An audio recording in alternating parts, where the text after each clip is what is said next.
This weekend in Lansing, Michigan, we saw another harrowing scene with an active shooter on the campus of Michigan State University. This comes almost 5 years to the day after the Parkland, Florida high school shooting. And so many of us, parents of high school kids and college kids like myself, we watch these images play out on television and we have this sense of helplessness. Why are our children sitting ducks? What can the schools do differently? Should the teachers be armed? What can be done? And yet it keeps happening over and over, and the sense of helplessness continues. Why can't the civilians involved in these situations be empowered to defend themselves and to defend the children involved? Well, maybe they can be.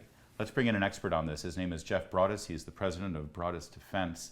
And this is something that you're specializing in now. I saw on your website that you've got a civilian response to active shooter events module. We can do something. We should be doing something, shouldn't we? That's right, Larry, and thank you for having me. Absolutely correct. I've seen people that are supposed to be in positions of leadership come out and very fearfully say, well, there's just nothing you can do. And I believe that's irresponsible stance to take, especially for our elected leadership. There's plenty we can do. And the message we have in our civilian response classes and our workplace violence detection and response classes is what you do matters. There is a prioritized response model that we advocate for called avoid, deny, defend. Avoid the attacker by escaping if you can. Deny access to your location by barricading, locking down. And as a last resort, defend yourself with violence if necessary. What you do matters. So there was some emphasis on this in certain states when we saw the Parkland shooting and some of the other school shootings. I know that they tried to harden the campuses and lock them down. But as we saw it last year in your home state of Texas, one teacher props a door open and the entire thing falls apart. Right, and with respect to Uvalde and the door, it does go a little deeper than that. Okay. We've got some other evidence about maintenance issues on the door. Certainly, exterior doors are an enormous challenge in schools. In the state of Texas alone, there's 9,000 campus facilities that have to be addressed by 1,200 independent school districts, and that's not counting charter, independent, community colleges, higher ed. So perimeter doors are definitely a concern. But just like the border wall or anything else, there's no one solution that just involves a barricade. Yeah. We advocate heavily for training for faculty and staff who really are the shepherds and the sheepdogs that watch over these children in the places where they live and learn and work. And so a little bit of staff training in the avoid, deny, defend model and how to eliminate denial from your process. Exercise a modicum of forethought in your response. What will I do? My primary, my secondary, my tertiary exits, for example, ahead of time can go a long way to compressing your timeline to survival. My kids grew up in public schools over the last 10 years, and they had to do active shooter drills. This is like when I was a kid, it was, in California, earthquake drills and fire drills. They're doing active shooter drills. And for the most part, it was just, hide under your desk and lock the door. Shelter in place. A part of me, I get it, but also part of me thinks, okay, well, you're just making yourself sitting ducks, your targets. Like you said, there's not one solution, but what should schools be doing in terms of training for active shooter situations? Right. We advocate for a non-lockdown only policy. In other words, what you're describing is very common.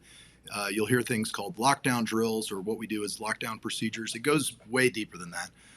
We advocate for an options-based program with decentralized decision-making and empowering and training your staff to exercise the correct procedure for where they are in the world in that moment. For example, if you're across campus in a building that can be secured, lockdown may be your solution. But if the gunman is just outside or in a place close by, how do you lock down a cafeteria full of kids, that has windows in it? How do you lock down a school assembly or a sporting event or a dance? You can't. So people need to be empowered with options-based programs like Avoid, Deny, Defend, which is sponsored by the Texas Alert Center. That's the Advanced Law Enforcement Rapid Response Training Center out of San Marcos, Texas. It's our public agency partner that wrote this curriculum. They're on their 7th iteration of Department of Justice approved curriculum in 22 years. It's very powerful stuff, and it's stuff people need to pay attention to. And this is the kind of thing that can be adopted and incorporated in policies across the country, right? State by state, they have control. That's correct. So I know that a college campus is very different than most public school campuses. From your trained eye, when you saw the events unfold in East Lansing, Michigan, at Michigan State, what caught your eye about how that was responded to? Most of the survivors that I saw interviews from were responding fairly appropriately. They were either attempting to lock down their location, and when it became evident through information they were gathering through police and other eyewitnesses that they were not safe where they were, they went ahead and restarted that cycle and executed the avoid step to get away. It sounded like they were doing the right things. Okay. The responders are going to be minutes away when seconds count. And so what I would tell the difference between a college or even an upper high school environment is that while I'm a parent of 3 young children myself. They'll always be my babies, but college kids are adults, and we need to empower them with decision making to do the right thing. Well, see, when my daughter went to college and you see these stats about sexual assaults on college campus and all this, I was like, I want her to be armed. I want her to be able to protect herself. Right. This conversation often, as you know, comes down to guns. Right. And many of us would like the individual potential victims to be able to defend themselves, or in the case of an elementary school, maybe the teachers. There's a lot of teachers who are former military. You don't have to be former military, though. If you do the Second Amendment right, you are trained with a firearm. I think teachers should be able to protect themselves and their students.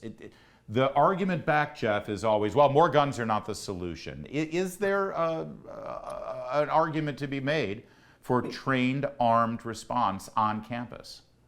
There absolutely is, Larry. An armed faculty and staff is not the solution for every single school district or every single environment. We have seen an enormous groundswell of support for school guardian programs in Texas, which is what we call when faculty and staff are duly authorized to carry a weapon in their employee policy with vetting and training. But I will tell you this, if you introduce an armed person into a place like a school with children in it, that person is either an asset or they're a liability. And there is no in between. So the training that we provide, the delta between the asset and the liability is the level of training they've received in the safe and effective use of that firearm.